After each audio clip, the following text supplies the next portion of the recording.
नमस्कार दोस्तों, राउज आईएएस के हिंदी यूट्यूब चैनल पर भारतीय अर्थव्यवस्था के साप्ताहिक करंट अफेयर्स की वीडियो श्रृंखला में आपका स्वागत है। और आज के इस लेक्चर में हम 26 जून 2024 से लेकर 1 जुलाई 2024 तक के भारतीय अर्थव्यवस्था से संबंधित कुछ महत्वपूर्ण खबरों का अध्ययन करेंगे जो यूपीएससी सिविल सेवा की परीक्षा के लिए महत्वपूर्ण हैं। तो चलिए दोस्तों, सबसे पहले हम देख लेते हैं कि आज के इस लेक्चर में हम किन किन खबरों को शामिल करने वाले हैं, अर्थात इस लेक्चर की रूपरेखा क्या है। तो देखिए, आज बोर्ड पर दिखाए गए इन 4 खबरों को हम या इन 4 विषय वस्तुओं को हम पढ़ेंगे, जिसमें से एक विषय वस्तु है करेंसी स्वैप समझौते से संबंधित। दूसरी खबर है सूक्ष्म लघु एवं मध्यम उद्योग से संबंधित, जिसको हम एमएसएमई बोलते हैं। और तीसरी खबर है भारत के विदेशी ऋण की स्थिति से संबंधित। और हमारा आज का चौथा विषय वस्तु है एंटी डंपिंग ड्यूटी से संबंधित। हम देखेंगे कि एंटी डंपिंग ड्यूटी क्यों खबरों में रहा और ये क्या होता है। तो ठीक है दोस्तों, आज के इस लेक्चर को हम शुरू करते हैं। अगर इसका स्क्रीनशॉट लेना है तो आप ले लीजिए लेक्चर की रूपरेखा का। और हम देखते हैं आज की पहली खबर को। आज की पहली खबर है करेंसी स्वैप से संबंधित। विभिन्न न्यूज़पेपर्स में ये प्रकाशित हुआ था विगत सप्ताह, लेकिन मैंने यहाँ 2 अंग्रेजी के न्यूज़पेपर्स की कटिंग लगाया है। हर एक न्यूज़पेपर की कटिंग लगाना यहाँ संभव नहीं है। सबसे पहले देखते हैं कि ये चर्चा में क्यों रहा। हमारा टॉपिक क्या है? करेंसी स्वैप समझौता, या इसी को एग्रीमेंट बोलते हैं। इसी को मुद्रा की अदला बदली समझौता भी बोलते हैं, जिसको मैं आगे लिखा हूँ। तो ये चर्चा में क्यों रहा, देख लेते हैं कि ये सुर्खियों में क्यों रहा। ये चर्चा में इसलिए रहा है क्योंकि हाल ही में भारतीय रिजर्व बैंक आरबीआई द्वारा 2024 से 2027 तक की अवधि के लिए सार्क, जिसको हम दक्षेस बोलते हैं, सार्क करेंसी स्वैप फ्रेमवर्क जो 2015 में किया गया था, उसमें क्या किया है? संशोधन करके उसको करेंसी स्वैप फ्रेमवर्क की घोषणा किया है। ये संशोधित है, जो पहले 2015 में किया गया था उसी का। थोड़ा और देखिए आगे, आरबीआई ने केंद्र सरकार की सहमति से सार्क करेंसी स्वैप फ्रेमवर्क को संशोधित किया है। डेफिनेटली बिना गवर्नमेंट की परमिशन के तो होगा नहीं, आरबीआई खुद ही एक गवर्नमेंट संस्था है। और इसके तहत आरबीआई सार्क देशों के उन केंद्रीय बैंकों के साथ द्विपक्षीय स्वैप समझौता करेगा जो स्वैप सुविधा का लाभ उठाना चाहते हैं। अब सार्क में जो सभी देश हैं जो भारत के साथ द्विपक्षीय समझौता करेंगे, उन्हीं को ये लाभ मिलेगा। जो द्विपक्षीय समझौता नहीं करेंगे उनको ये लाभ नहीं मिलेगा। तो ये बात क्लियर है, इसलिए ये न्यूज़ में रहा। अब हम सबसे पहले समझ लेते हैं कि सार्क क्या है, क्योंकि करेंसी स्वैप तो हम पढ़ेंगे ही, हम ये भी देखेंगे कि करेंसी स्वैप जो 2015 में किया गया था और जो अभी संशोधन किया गया है, ये क्या है। लेकिन उससे पहले हम सार्क या दक्षेस को देख लेते हैं। इंग्लिश में सार्क बोलते हैं एब्रिविएशन को, जो संक्षिप्त रूप है उसको, और हिंदी में दक्षेस बोलते हैं। क्या है ये? तो इसका पूरा नाम देखिए, इसका पूरा नाम है दक्षिण एशियाई सहयोग संगठन। इंग्लिश में इसी को हम बोलते हैं south Asian association for regional cooperation. दूसरी बात क्या है कि ये क्या है, तो नाम से ही क्लियर हो गया है कि यह दक्षिण एशियाई देशों का एक क्षेत्रीय अंतर सरकारी संगठन है। यह दक्षिण एशियाई देशों का क्षेत्रीय एक अंतर सरकारी संगठन है। स्थापना इसका दिसंबर 1985 में हुआ था। सदस्य इसके कितने हैं देखिए, बांग्लादेश, भूटान, भारत, मालदीव, नेपाल, पाक, मतलब पाकिस्तान, श्रीलंका और अफगानिस्तान। वैसे आपको पता है कि वर्ष 2016 से ही सार्क या दक्षेस अक्रियाशील है, क्योंकि पाकिस्तान और भारत का जो तनाव है इसके कारण ये सही तरीके से काम नहीं कर पा रहा है। अब बात आती है कि इसके पर्यवेक्षक देश कौन हैं, जो पूर्ण सदस्य तो नहीं हैं लेकिन बैठकों में भाग लेते हैं। पर्यवेक्षक देश कौन कौन से हैं तो ध्यान रखिएगा, चीन, अमेरिका, म्यांमार, ईरान, जापान, दक्षिण कोरिया, ऑस्ट्रेलिया, मॉरिशस और एक संगठन है जिसका नाम है यूरोपीय संघ, जिसमें अभी कितने 27 देश हैं। यूरोपीय संघ में पहले 28 देश हुआ करते थे, ब्रेग्जिट के बाद अब 27 हो गए हैं। इसका मुख्यालय कहाँ है तो इसका मुख्यालय नेपाल में है, और नेपाल के कहाँ, काठमांडू में। तो सबसे पहले तो आप यही समझ लिए कि सार्क क्या है या दक्षेस क्या है, जिनके देशों के साथ भारत ने करेंसी स्वैप फ्रेमवर्क का समझौता किया है। इसको मैप के तरीके से आप देखना चाहें तो देख सकते हैं। ये श्रीलंका है, ये पूरा भारत है, यहाँ भूटान हो गया, ये बांग्लादेश हो गया, ये नेपाल हो गया, ये पाकिस्तान और ये अफगानिस्तान। तो इसका स्क्रीनशॉट लेना हो तो आप स्क्रीनशॉट ले लीजिए, फिर मैं आगे बढ़ता हूँ।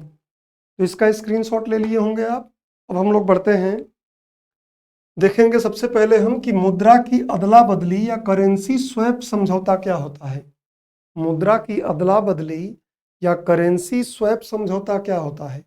सबसे पहले आप यहाँ देखिए इस डायग्राम के अकॉर्डिंग कि ये कंपनी है, कंपनी ए, और ये कंपनी है बी।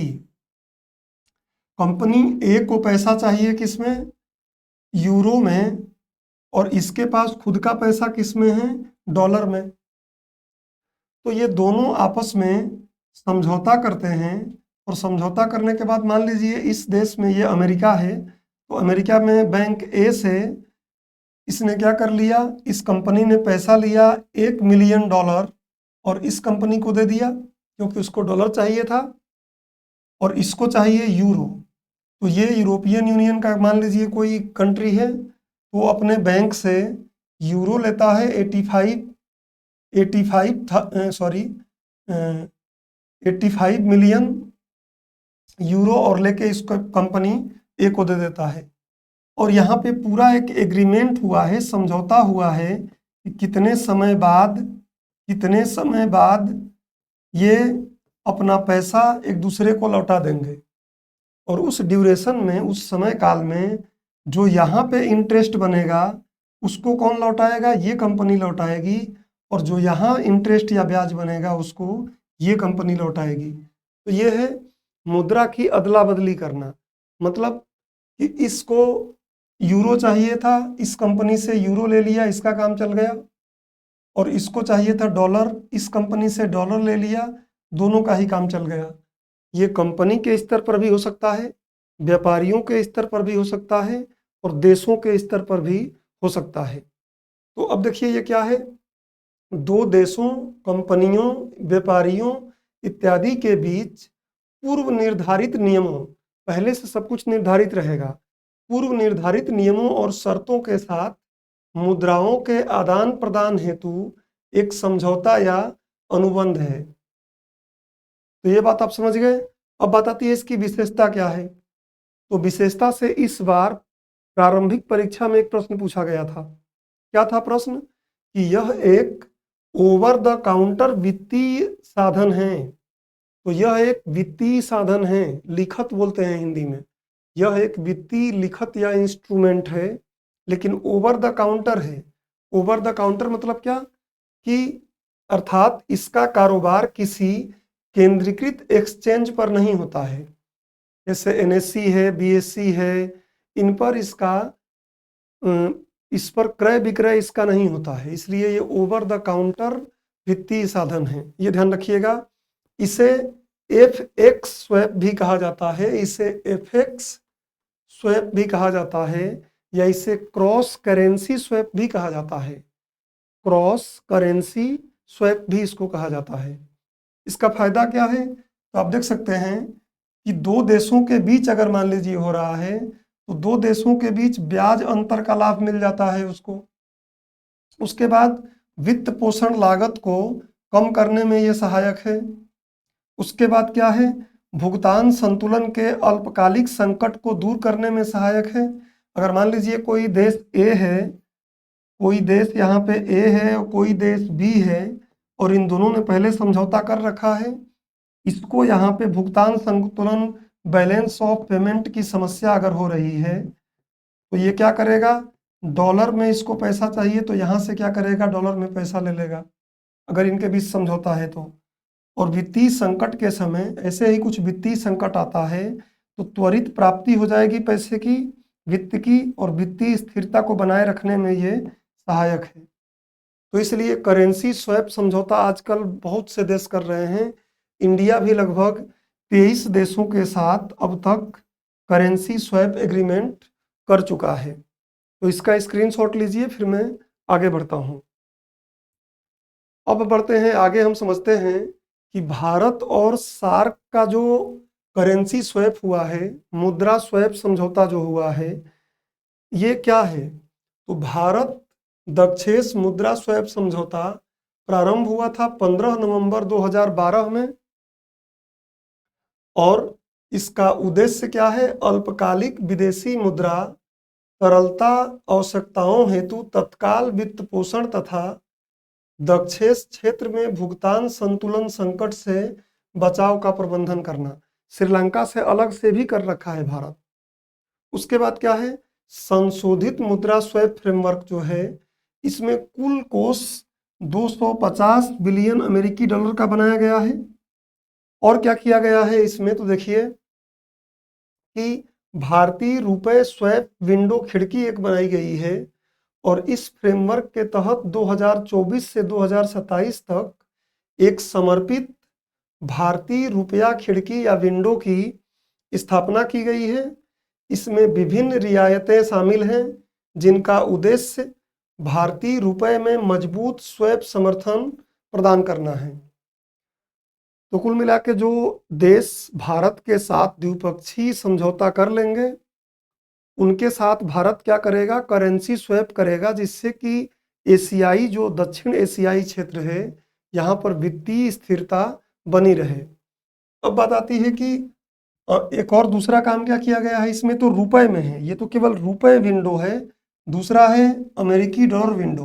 तो अमेरिकी डॉलर और यूरो स्वैप विंडो की निरंतरता, ये पहले 2012 में भी थी, उसको फिर से वैसे ही रखा गया है। तो इन मुद्राओं में तरलता समर्थन को सुगम बनाने हेतु 2 बिलियन अमेरिकी डॉलर पहले भी था, अभी भी उतना ही है, तो 2 बिलियन अमेरिकी डॉलर का समग्र कोष रखा गया है। तो अगर डॉलर में करना है तो 2 बिलियन अमेरिकी डॉलर का कोष रहेगा, और रुपए में करना है तो 250 बिलियन रुपए के, मतलब अमेरिकी डॉलर के एक बराबर जो रुपए है, उस रुपए का हम स्वैप कर सकते हैं। भारत द्वारा संपन्न अन्य महत्वपूर्ण करेंसी स्वैप समझौता कौन कौन से हैं, तो 2015 में ब्रिक्स कंटीजेंट रिजर्व समझौता किया गया। भारत जापान से द्विपक्षीय करेंसी स्वैप समझौता किया गया, कब 75 बिलियन अमेरिकी डॉलर का कोष बनाकर, और ऐसे ही भारत और यूएई के साथ किया गया है, भारत और श्रीलंका के साथ किया गया है, ऐसे ही अन्य देशों के साथ किया गया है। लगभग अभी 23 देशों के साथ इस प्रकार का समझौता भारत कर चुका है। तो इसका स्क्रीनशॉट ले लीजिए, और उसके बाद हम एक प्रश्न देखते हैं जो अभी अभी 2024 का जो प्रीलिम्स प्रारंभिक परीक्षा हुआ था उसमें आया था। और प्रश्न देख सकते हैं कि विगत वर्ष में पूछा गया प्रश्न 2024, और इसका आंसर आप अभी दे सकते हैं। और वैसे भी सभी विषयों का विषयवार मैंने 2024 के पेपर का एनालिसिस किया है, उत्तर और व्याख्या भी किया है, उसको जाके आप देख सकते हैं। और एक अभ्यास प्रश्न मैंने यहाँ दिया है कि मुद्रा की अदला बदली करेंसी स्वैप के संदर्भ में निम्नलिखित कथनों पर विचार कीजिए। इसको आप पढ़िएगा और पढ़ने के बाद आंसर देने का प्रयास करिएगा। 2024 का जो प्रश्न आया है उसको भी आप हल कर लेंगे, इतना अगर समझ गए हैं तो, और ये अभ्यास प्रश्न को भी आसानी से आप हल कर सकते हैं। तो इसका स्क्रीनशॉट लीजिए, फिर हम आगे बढ़ते हैं।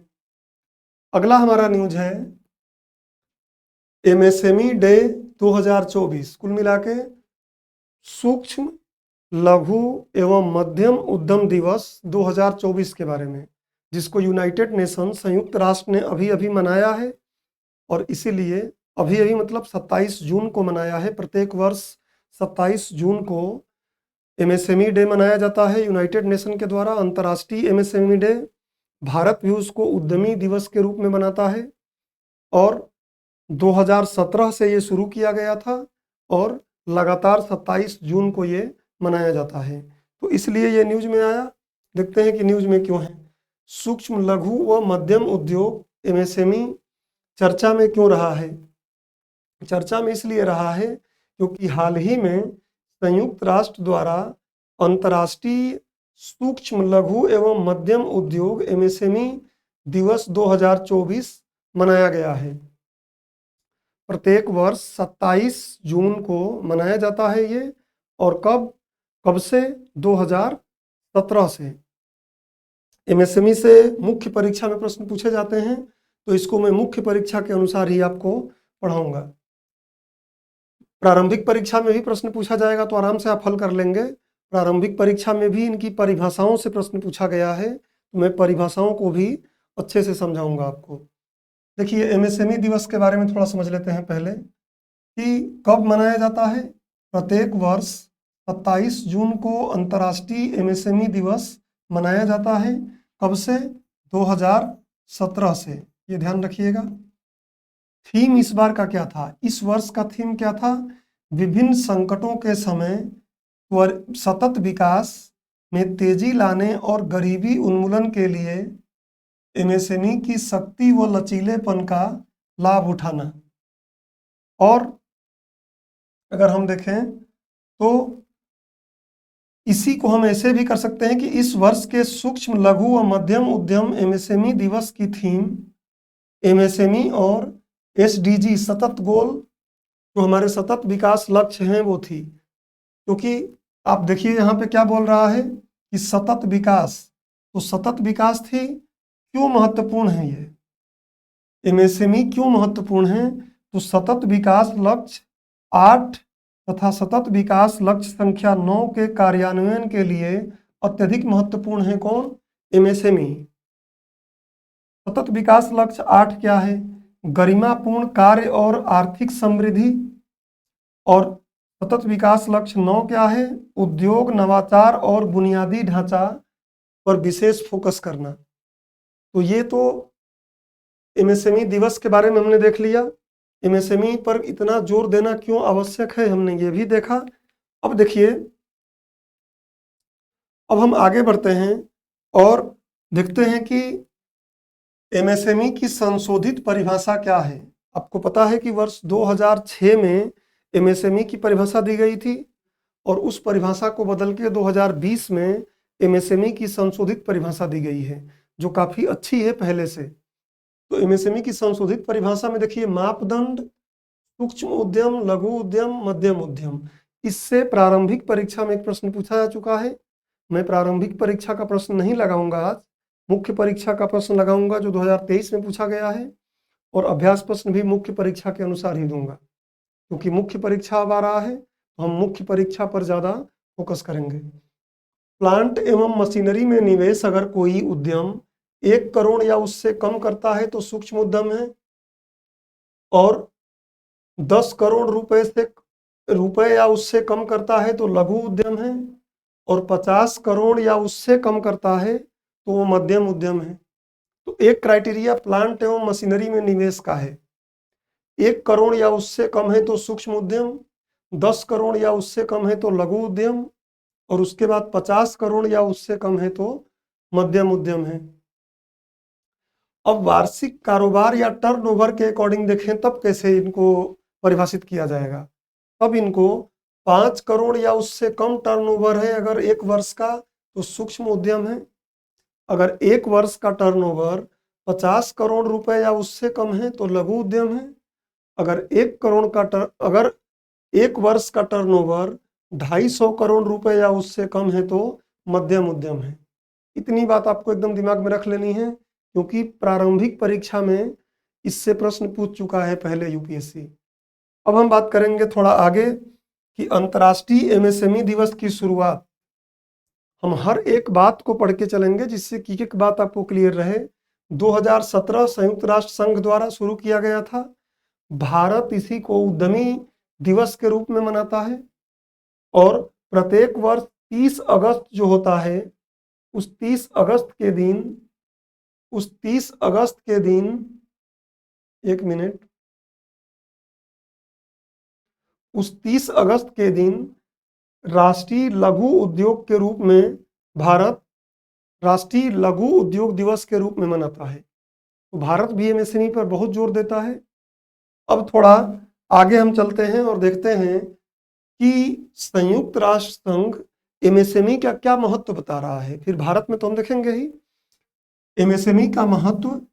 संयुक्त राष्ट्र संघ क्या बोल रहा है कि पूरी विश्व में जितने भी व्यवसाय हैं उसमें 90% व्यवसाय कैसे हैं, एमएसएमई हैं। और संपूर्ण रोजगार का 70% रोजगार कहाँ से आता है, एमएसएमई से आता है। और ये यूनाइटेड नेशन के आंकड़े हैं। 50% जो जीडीपी है पूरे विश्व की वो एमएसएमई से आती है। तो ये महत्वपूर्ण है। कुछ डेटा आपको याद होना चाहिए मुख्य परीक्षा में भी लिखने के लिए। और विकासशील देशों में यह रीढ़ की हड्डी की तरह कार्य करता है, बैकबोन की तरह कार्य करता है, जो रोजगार सृजन में, गरीबी में कमी करने में और आर्थिक विकास में महत्वपूर्ण योगदान देता है। तो ये बात आपको एकदम ध्यान रखना है, मुख्य परीक्षा में भी कुछ लिखना है। तो अब बात आती है कि किस किस क्षेत्र में एमएसएमई कार्य कर रहे हैं। तो एमएसएमई तीनों ही क्षेत्र में काम कर रहे हैं, प्राथमिक, द्वितीयक और तृतीयक। तो क्षेत्र क्या है, कृषि में भी, विनिर्माण में भी, सेवा में भी। और इन तीनों में ये नवाचार, उद्यमशीलता और स्थानीय विकास को बढ़ावा दे रहे हैं। तो ये महत्वपूर्ण है, इनका महत्व है। और क्या है, तो यह स्थानीय एवं राष्ट्रीय स्तर पर उभरते उद्यमियों को आपस में जोड़ता है। तो राष्ट्रीय स्तर पर कोई एक उद्यमी उभर रहा है, कोई एक उद्यमी जो स्थानीय स्तर पर उभर रहा है, उन दोनों को ये जोड़ता है।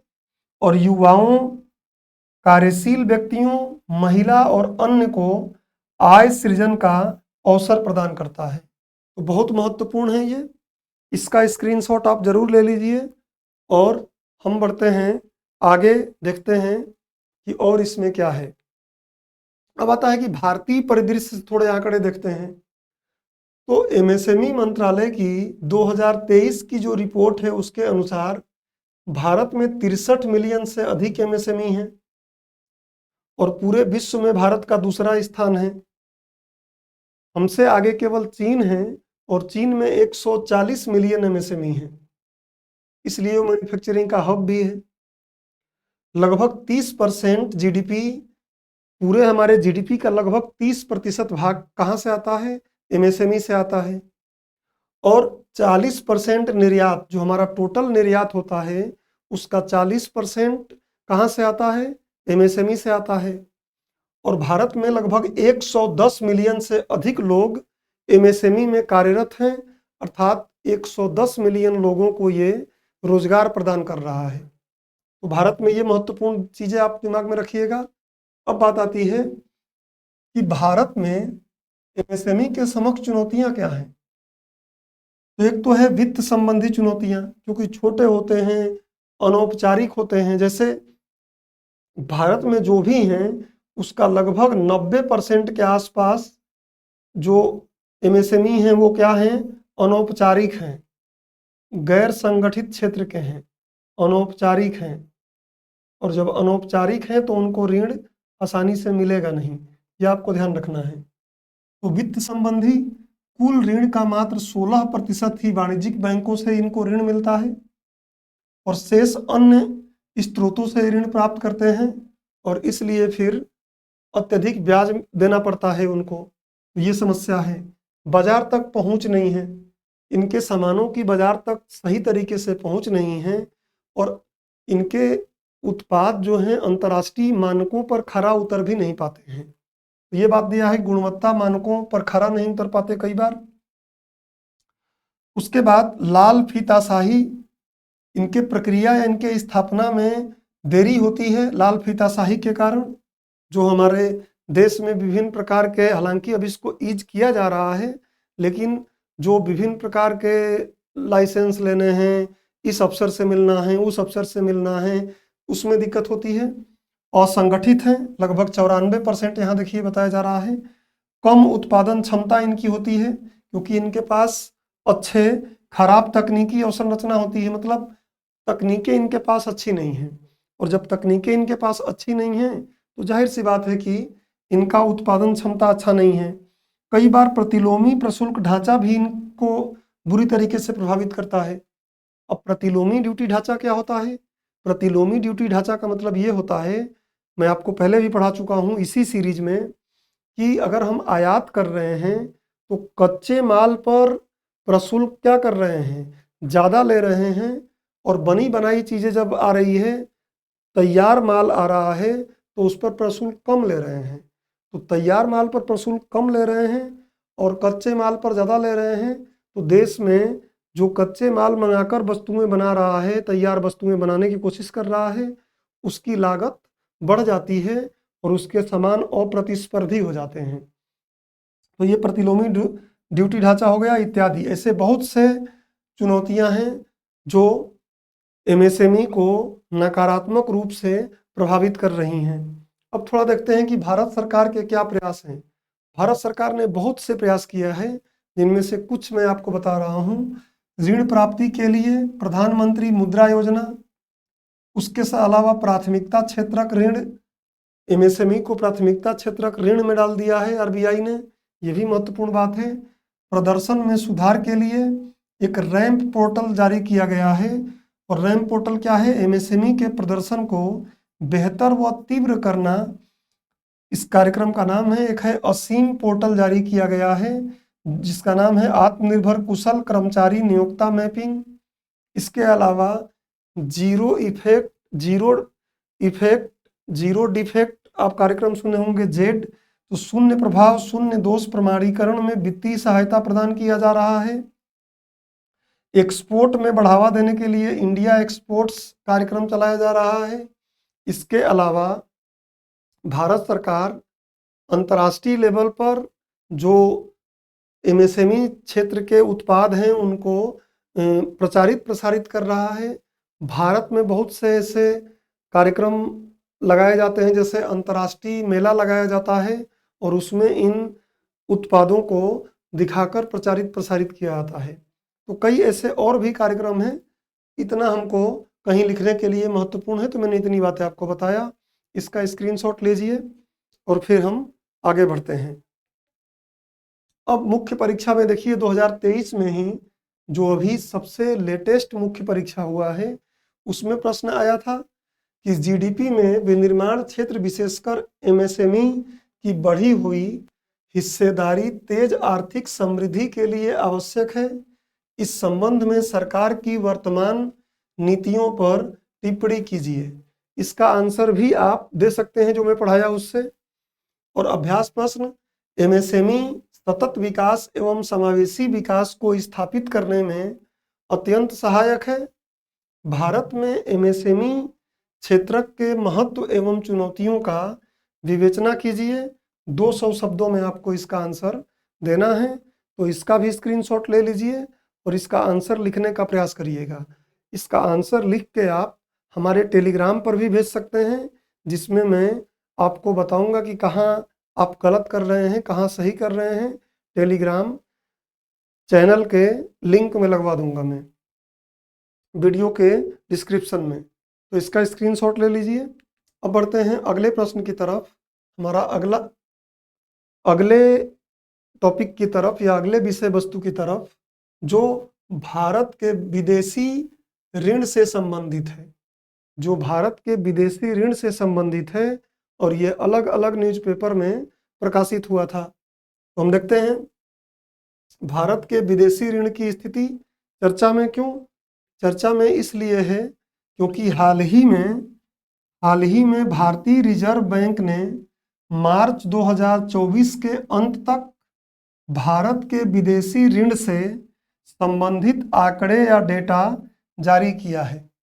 तो आरबीआई द्वारा मार्च 2024 तक के विदेशी ऋण से संबंधित आंकड़े जारी किए गए हैं और इसलिए ये न्यूज़पेपर में प्रकाशित हुए, न्यूज में रहे, सुर्खियों में रहे। अब थोड़ा आगे बढ़ते हैं हम और सबसे पहले देखते हैं कि भारत का विदेशी ऋण की स्थिति अभी क्या है। तो मार्च 2023 से इसकी मात्रा बढ़ी है, ध्यान रखिएगा, मात्रा बढ़ी है। कितना बढ़ी है? 39.7 बिलियन अमेरिकी डॉलर। और मार्च 2024 में हो कितनी गई है? तो 39.7 मिलियन अमेरिकी डॉलर से बढ़ के 663.8 बिलियन अमेरिकी डॉलर बढ़ गई है। विदेशी ऋण और जीडीपी अनुपात 2023 में, मार्च 2023 में 19% था, लेकिन मात्रा में बढ़ने के बाद भी प्रतिशत, जीडीपी के प्रतिशत के रूप में हमारा विदेशी ऋण घटा है। देखिए अभी कितना हुआ है? 18.7%। मार्च 2023 में 19%, मार्च 2024 में 18.7%। अच्छा, बड़ा महत्वपूर्ण बात है कि 18.7% जो ऋण है, ये पूरा ऋण सरकार के द्वारा नहीं लिया गया है। सरकार मात्र 4.2% ऋण ही इसमें से ली है। बाकी सब निजी क्षेत्र की उद्यमों द्वारा लिया गया है, 14.5%। और एक बार प्रारंभिक परीक्षा में ऐसा प्रश्न पूछा गया है कि भारत के विदेशी ऋण में अमेरिकी, सारा का सारा ऋण अमेरिकी डॉलर में है। ऐसा प्रश्न अभी मैं दिखाऊंगा आपको, तो इसलिए मैंने यहाँ लगा दिया कि भारत का जो विदेशी ऋण लिया जाता है उसमें सबसे अधिक भाग किसका है? अमेरिकी डॉलर का, 53.8%। आपको परसेंटेज याद नहीं रखना है, मैंने परसेंटेज लिख दिया है आपको एक आइडिया के लिए कि सबसे बड़ा भाग अमेरिकी डॉलर का है। नंबर 2 पे हम भारतीय रुपए में ही कर्ज लेते हैं। नंबर 3 पर जापानी येन में लेते हैं, फिर IMF के SDR में लेते हैं और यूरो में लेते हैं 2.8%। तो ये 1, 2, 3, 4, 5 टॉप 5 जो हैं वो मैंने बता दिया। ये आपको ध्यान रखना है, इससे ही आप पिछले वर्ष का एक प्रश्न हल कर पाएंगे। ऋण की प्रकृति क्या है भारत में? दीर्घकालिक ऋण बढ़ा है, जो 1 वर्ष से अधिक के लिए ऋण हैं वो ऋण बढ़े हैं, और जो 1 वर्ष या 1 वर्ष से कम के ऋण हैं वो घटे हैं। तो हमारे देश में दीर्घकालिक ऋण विदेशी ऋणों में बढ़ा है और अल्पकालिक ऋण घटा है, ये भी आपको दिमाग में रखना है। अब थोड़ी बात करते हैं सरकारी ऋण का प्रभाव क्या होता है। हालांकि एक बात क्लियर हो गई कि भारत सरकार आंतरिक ऋण ज़्यादा लेती है। भारत सरकार आंतरिक ऋण मतलब देश में ही, अपने देश से ही ज़्यादा ऋण लेती है, लगभग 90% से ऊपर, और बाह्य क्षेत्रक से ऋण, विदेशों से ऋण कम लेती है। व्यापक आर्थिक स्तर पर क्या प्रभाव पड़ेगा? तो मुद्रास्फीति उत्पन्न हो सकती है। ये तो स्टैटिक पार्ट भी आप पढ़े होंगे। क्रेडिट रेटिंग कंपनियां कम कर देती हैं ज़्यादा ऋण होने पर। तो क्रेडिट रेटिंग जब कम होगी तो जाहिर सी बात है कि देश को ऋण पर ब्याज लेना, ऋण लेना, अधिक ब्याज पर ऋण लेना पड़ेगा। अंतर पीढ़ी दबाव, एक पीढ़ी तो के बाद जो अगली पीढ़ी आएगी उसको ज़्यादा ब्याज देना पड़ेगा, उस पर भी ब्याज का दबाव रहेगा। क्राउडिंग आउट इफेक्ट प्रभाव, अब आंतरिक ऋण ज़्यादा लेगी तो हमको पता है कि जब कोई, पहले मैं पढ़ा चुका हूँ आपको कि जब कोई देश आंतरिक अपने देश के अंदर से ही ज़्यादा ऋण, केवल सरकार ज़्यादा ऋण लेगी तो लोग सरकार पर ज़्यादा भरोसा करके कि हमारा पैसा डूबेगा नहीं, ज़्यादा सरकार को ऋण देते हैं। तो इस कंटेक्स्ट में फिर क्या होता है, जो निजी प्राइवेट प्लेयर होते हैं उनको ऋण नहीं मिल पाता। इसी को बोलते हैं क्राउडिंग आउट इफेक्ट। तो क्राउडिंग आउट इफेक्ट प्रभाव आएगा। पूंजी पलायन इत्यादि। पूंजी पलायन कैसे? क्रेडिट रेटिंग जब घटेगी, जो क्रेडिट रेटिंग एजेंसियां हैं क्रेडिट रेटिंग घटा देंगी, तो जाहिर सी बात है कि ऐसी स्थिति में जो हमारे देश में विदेशी प्लेयर हैं वो सब अपना पैसा लेकर FDI FPI क्या होने लगेंगे? बाहर होने लगेंगे, खासकर FPI। सूक्ष्म आर्थिक स्तर पर, माइक्रो लेवल पर क्या होगा? उच्च कराधान का आरोपण हो जाएगा। सरकार ज़्यादा पैसे पाने के लिए लोगों पर कराधान ज़्यादा लगा देगी, कर ज़्यादा लगा देगी। कल्याणकारी योजनाओं में खर्च के लिए पैसा सरकार के पास नहीं बचेगा, और भी विभिन्न प्रकार के जो कल्याणकारी योजनाएं होंगी उसके लिए सरकार के पास पैसा नहीं बचेगा। अवसंरचनाओं के लिए सरकार के पास पैसा नहीं बचेगा, आय लोगों की कम होगी, अशांति फैलेगी, इत्यादि प्रकार के दोष पैदा होंगे अर्थव्यवस्था में। तो इसका आप अच्छे से स्क्रीनशॉट ले लीजिए, सारी बात एक स्लाइड में आपको क्लियर हो जाएगा। और अब देखिए 2019 में प्रश्न पूछा गया था जिसको आप आसानी से हल कर सकते हैं कि भारत का अधिकांश विदेशी ऋण सरकारी तत्वों के ऋणी होने के द्वारा है। मतलब सरकार ज्यादा ऋण लेती है इसलिए विदेशी ऋण ज्यादा होता है। तो हमने देखा कि गलत हो गया, क्योंकि सरकार तो कम लेती है, प्राइवेट लोग ज्यादा लेते हैं। और भारत का सारा विदेशी ऋण यूएस डॉलर के मूल्य वर्ग में है, ये भी हमने गलत देखा। अभी सबसे अधिक मात्रा तो है लेकिन सारा का सारा अमेरिकी डॉलर में ही नहीं है। तो बहुत आसान प्रश्न था, प्रश्न वैसे मैं हल करता नहीं हूँ। अभ्यास प्रश्न पे आ जाएं, तो इस अभ्यास प्रश्न को हल करने का प्रयास करिएगा आप। ये दोनों ही प्रश्न, विगत वर्ष के प्रश्न भी और अभी जो प्रश्न मैंने दिया है अभ्यास प्रश्न में, इन दोनों को ही आप आराम से, मैंने एक स्लाइड में जो पढ़ाया है उससे ही आप कर पाएंगे। या इस टाइप का कोई भी प्रश्न पूछा जाएगा यूपीएससी की प्रकृति अनुसार तो आप उसको हल कर पाएंगे। इसका स्क्रीनशॉट लीजिए और फिर हम बढ़ते हैं आज के अंतिम विषय वस्तु की तरफ। आज का अंतिम विषय वस्तु है एंटी डंपिंग ड्यूटी के बारे में।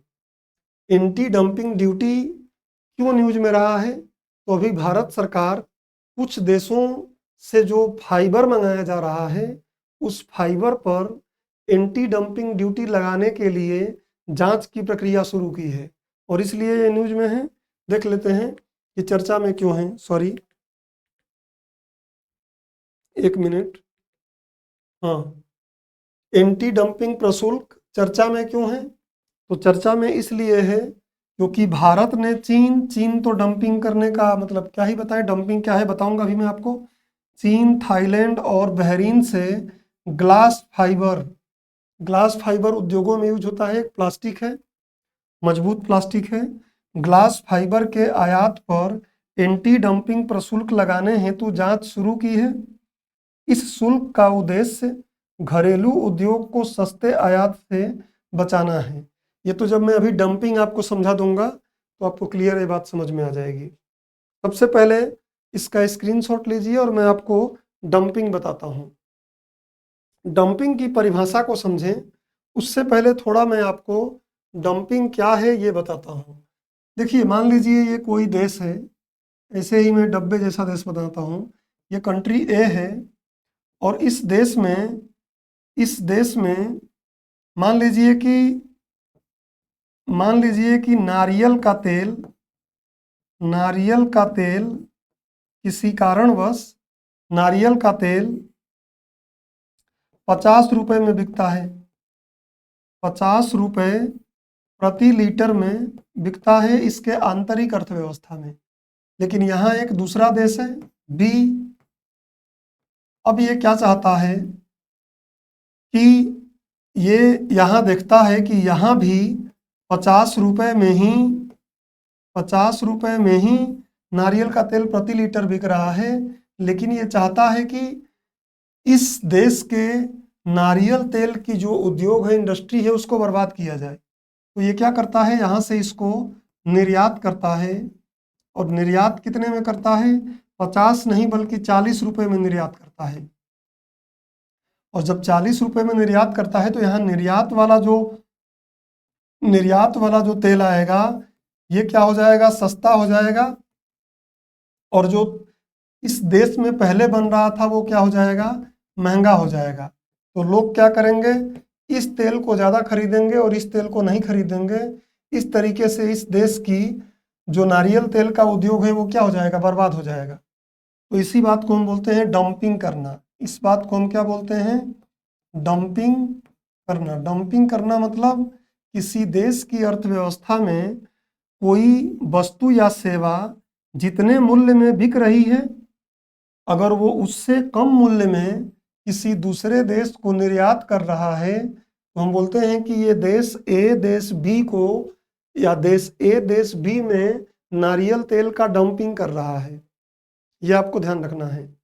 अब ये देश क्या करेगा, इस 40 रुपए का यहाँ ये भेज रहा है, तो ये क्या करेगा, इस पर कम से कम 10 रुपए का एक एंटी डंपिंग ड्यूटी लगाएगा, एक एंटी डंपिंग ड्यूटी लगाएगा, जिससे कि इसकी कीमत क्या हो जाए, कम से कम 50 रुपए हो जाए, इस देश के उद्योगों में जो उत्पादित हो रही है नारियल का तेल उसके बराबर हो जाए। या फिर ज़्यादा लगा दे, 15% लगा दे तो और ज़्यादा, मान लीजिए कितना हो जाए, 55 या 60-70 रुपए हो जाए, तो इसको हम बोलते हैं एंटी डंपिंग ड्यूटी। एक और होता है काउंटर वेलिंग ड्यूटी, लेकिन उसको मैं बाद में बताऊंगा, पहले इतना समझ लेते हैं। तो देखिए क्या है डंपिंग, क्या है, किसी देश के द्वारा अपनी वस्तुओं को जानबूझकर कम कीमतों पर दूसरे देश को निर्यात करना ही डंपिंग कहलाता है। प्रायः चीन द्वारा यह बार बार प्रयोग में लाया जाता है ताकि अन्य देशों की घरेलू कंपनियों के परिचालन को प्रभावित किया जा सके। अब उस देश की मान लीजिए उद्योग बंद हो जाएंगे तो फिर इनके निर्यात पर ही आश्रित हो जाएगा देश। तो चीन अक्सर ये करता है। इसे अनुचित व्यापार व्यवहार माना जाता है। यह अंतर्राष्ट्रीय व्यापार को विकृत करता है, यानी उसे नकारात्मक रूप से प्रभावित करता है। उसके बाद एंटी डंपिंग प्रशुल्क क्या है, तो इसको बचाने के लिए जो लगाया जाएगा, यदि कोई देश किसी वस्तु को उसकी अर्थव्यवस्था में जो मूल्य है उससे भी कम मूल्य पर दूसरे देश में निर्यात करता है, तो दूसरा देश उस वस्तु पर एंटी डंपिंग शुल्क लगाता है ताकि उसकी घरेलू अर्थव्यवस्था में उस वस्तु की कीमत प्रतिस्पर्धात्मक बनी रहे। जो भी मैं समझाया आपको, दूसरा देश इतना एंटी डंपिंग लगाएगा शुल्क, जिससे कि जो डंपिंग किया कर रहा है देश, उसकी वस्तु महंगी हो जाए, और इतनी महंगी हो जाए कि जो देश में बन रहे हैं वस्तुएं और जो निर्यात से आया है, दोनों कम से कम बराबर तो हो ही जाए। अब बात करते हैं कि एंटी डंपिंग प्रशुल्क के उद्देश्य ऐसे ही समझ गए आप कि घरेलू उद्योग को सस्ते आयात से बचाने के लिए एंटी डंपिंग शुल्क लगाए जाते हैं।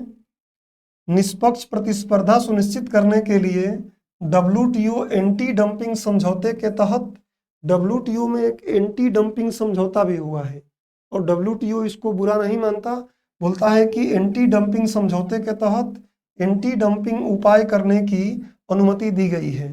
तो WTO जो व्यापार के लिए आप देखते हैं तमाम प्रकार का फ्रेमवर्क बनाया हुआ है, वो भी एंटी डंपिंग ड्यूटी लगाने के लिए क्या करता है, अनुमति देता है। अब एक टर्म और समझ लीजिए, काउंटर वेलिंग प्रशुल्क क्या होता है। इसके लिए फिर पहले मैं एक पेज लूंगा और इस पर आपको समझाऊंगा। देखिए अब ये देश है, मैं फिर वही एग्जांपल लूंगा।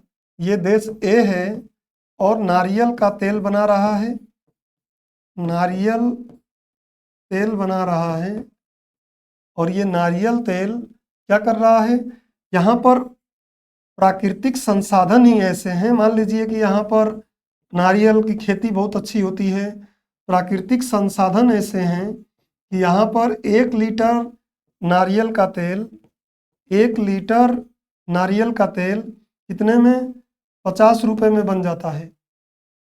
और दूसरा देश भी है, यहाँ पर प्राकृतिक संसाधन कैसे हैं, प्रतिकूल हैं, प्राकृतिक साधन प्रतिकूल है, अर्थात बहुत अच्छे से नारियल की खेती नहीं हो पाती। तो यहाँ पर 1 लीटर बनता है कितने में, 1 लीटर का उत्पादन होता है 80 रुपए में।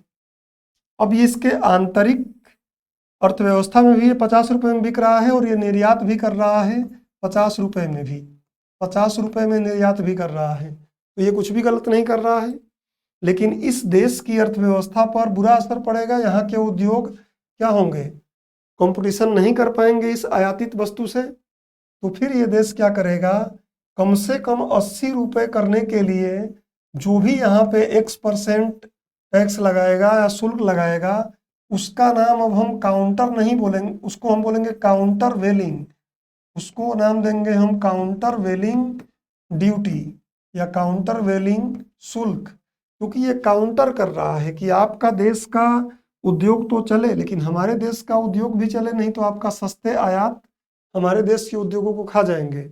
तो इसको काउंटर वेलिंग ड्यूटी कहा जाता है। और इसमें ये देश कोई गलत काम नहीं कर रहा है, विकृत नहीं कर रहा है, क्योंकि इसके देश में उत्पादन ही 50 रुपये पर लीटर पे हो रहा है। तो इस समय इसको हम बोल देते हैं काउंटर वेलिंग ड्यूटी। ऐसे ही आप स्टैटिक में पढ़े होंगे एक सेफ गार्ड ड्यूटी भी होता है जो मात्रा पर आधारित होता है, बट अब वहाँ हम नहीं जाएंगे। हम आ जाते हैं अपने टॉपिक पर। काउंटर वेलिंग प्रशुल्क क्या है?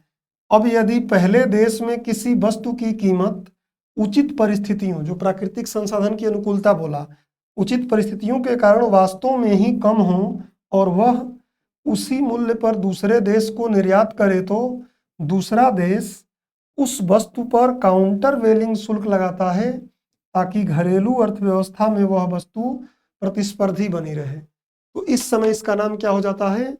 काउंटर वेलिंग ड्यूटी या काउंटर वेलिंग प्रशुल्क। ये सारे छोटे छोटे कंसेप्ट थे। इसको आप आसानी से इसका स्क्रीनशॉट लीजिए और इस पर देखिए नॉन फंजिबल टोकन्स करके एक प्रश्न पूछा कि इसके संदर्भ में, क्योंकि सीधे काउंटर वेलिंग से प्रश्न नहीं पूछा है। और 2023 में मैंने यहाँ एक अभ्यास प्रश्न दिया है काउंटर वेलिंग से संबंधित, सॉरी इससे एंटी डंपिंग शुल्क से संबंधित, एंटी डंपिंग प्रशुल्क से संबंधित, या शुल्क भी बोल सकते हैं, एंटी डंपिंग ड्यूटी भी बोल सकते हैं, से संबंधित। और जो मैंने पढ़ाया है उससे आप इसको हल आसानी से कर सकते हैं। इसको हल करने का प्रयास करिएगा। स्क्रीनशॉट ले लीजिए पहले। तो उम्मीद करता हूं कि आज मैंने जो कुछ भी आपको पढ़ाया ये सारे कंसेप्ट आपको अच्छी तरीके से समझ में आ गए होंगे। मेरा प्रयास होता है कि मैं कम कंसेप्ट लूं और अच्छे से समझाऊं, जिससे कि आपको आसानी से वो कंसेप्ट समझ में आ जाएं। विगत वर्ष के प्रश्न दिखाता हूं, अभ्यास प्रश्न देता हूं, जिससे कि आप केवल पढ़ें नहीं बल्कि अभ्यास भी कर सकें। और क्योंकि न्यूज़ में एक ही बातें, कई बार एक ही बातें घूमती रहती हैं, तो जो रिपीट होने वाली बातें होती हैं उनको मैं शामिल नहीं करता हूं। फिर उनको नेक्स्ट अगर ज़रूरत पड़ती है तो अगले सप्ताह में शामिल करता हूं। तो आज के इस लेक्चर में इतना ही। तब तक अपना ध्यान रखिए, पढ़ाई करते रहिए और राउज आईएएस के हिंदी यूट्यूब चैनल से जुड़े रहें। दोस्तों को भी जोड़ें, बताएं कि इससे किस प्रकार आप फायदा उठा सकते हैं। मिलते हैं अगले लेक्चर में, तब तक के लिए धन्यवाद।